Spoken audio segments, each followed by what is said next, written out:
Bakunzi b'umukino TV mwese tubifurije ishya n'ihirwe, tubifurije amahoro y'Imana ko yabana namwe, tubifurije buri kintu icyo ari cyo cyose cyabagirira akamaro. Mu kuri umukino TV turabakunda, tubifuriza ibyiza. Ni nayo mpamvu uyu munsi wa none twanyarukiye ku binyamakuru bigiye bitandukanye, hanyuma kubera ikibazo cyazahaje abantu benshi kigendanye n'ibimeme, tukaba twabarebeyeho icyabafasha ndetse tukabareberaho n'uburyo mwabyirinda, ndetse tubarebera n'impamvu itera ibimeme. Uyu munsi ikiganiro cyacu kiragira kiti sobanukirwa uko wahangana n'indwara y'ibimeme. Nkwibutsa gukora subscribe niba utarayikora, ariko niba iki kiganiro wacyumvise, niba wagikurikiye neza, kora kuri like. Ibimeme aricyo bita pied d'athlète mu gifaransa, ni indwara iterwa na mikorobe zo mu bwoko bw'imiyegi, ariyo mu gifaransa bita champignon. Mikorobe itera ibimeme ikunda kuba ahantu hahora ubukonje, nko muri dushe, mu biziba n'ibyondo, mu bimoteri ari byo puberi, n'ahandi hatagera izuba rihagije nk'uko bikwiriye. Iyi mikorobi ifata hagati y'amano, uretse ko ishobora no kuzamuka igafata ahandi ku birenge, ndetse ikaba yafata no mu biganza. Abantu bahora bambaye inkweto zifunze, bakambara batihanaguye bihagije ibirenge, batabanje kwihanagura mu birenge mo hagati cyangwa se no hasi ngo bumuke, ndetse ntibahindure kenshi amasogisi, baba bikururira ibyago byo kurwara indwara y'ibimeme. Abafite diyabete, aba bana n'indwara zifata ubudahangarwa nka sida, nabo iyi ndwara irabafata kurenza abandi. Iyo bitinze kuvurwa, akenshi na kenshi bizamo n'amashyira. Ese iyi ndwara y'ibimeme wakwibaza uti umuntu yayivura gute cyangwa yayivuza gute? Tugiye kurebera hamwe uko iyi ndwara ivurwa. Ubusanzwe ubusanzwe si indwara ikanganye gusa, iyo itavuwe kare iteza ibibazo, kuko bishobora gutera kubyimba ibirenge hakazamwo amashyira. Ibi byatuma haninjiramo bagiteri, kubivura bikagorana. Ubwo turavuga ibimeme.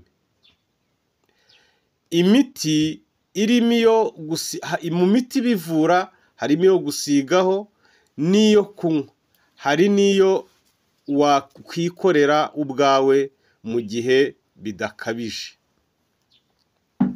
Akenshi na kenshi imiti yo gusigaho, hari umuti witwa clotrimazole. Ngira ngo uyu muti ugiye ukawubaza muri farumasi turawubereka. Uyu muti witegereze neza.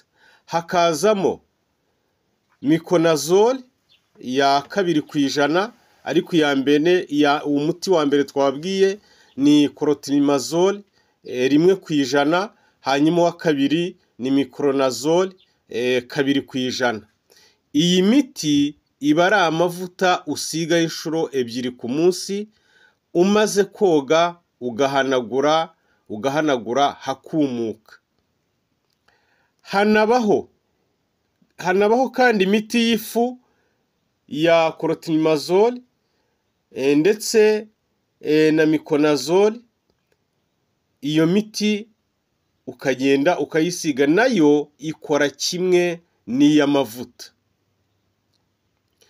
Itegereze neza uyu muti, niba wararwaye ibimeme uyu muti witegereze neza, niba ngombwa ufate screenshot hanyuma ugende uwujyane muri farumasi.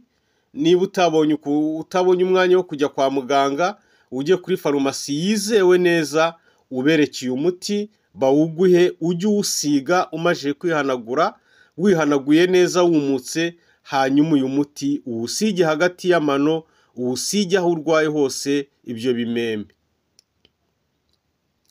Hakaza noneho ibinini. Ibinini byo ubyandikirwa na muganga mu gihe abona ko bikenewe. Kuvuga ngo hari n'ibinini, ariko ibinini byo ugomba kuba wabyandikiwe na muganga, kubera ko muganga niwe ubona yuko ibinini umubiri wawe ubikeneye. Noneho tugiye kureba ibyo wakwikorera, umuti wakwikorera ubwawe mu rugo. Umuti wakwikorera ubwawe mu rugo. Fata vinegere uvangemwo amazi ku gipimo cya kimwe cya kane. Ni ukuvuga ngo igipimo kimwe cya vinegere